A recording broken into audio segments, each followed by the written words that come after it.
All right, this one's going to be a little bit of a tricky one, and the only reason I'm saying that is because we have this problem right here. We've got some negative variables, we've got non-common denominators.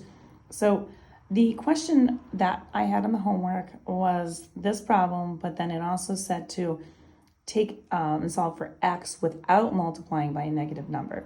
So I'm going to actually show you guys how you can do that in this direction, and then then you can do it however you want, normally, but this is how you would do it without having a negative number. So the first thing I would want to do is I need to get common denominators. So I need to make this 2 turn into a 16. So I'd have to multiply this fraction over here by an 8 on both top and bottom.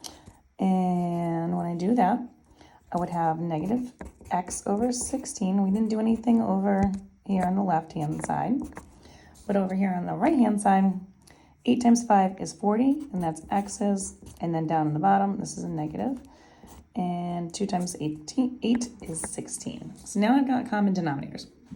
Now we didn't multiply anything by a negative number, we multiplied by a positive number, so I'm going to try to do this by moving, if I'm going to keep with the negatives, it doesn't really matter how you do it. If I do this, I'm going to move this over, adding the x over 16 on both sides. Now, when I do that, the 1 is going to be still over here. And then over here, negative 40 plus 1x is going to be a negative 39x over 16.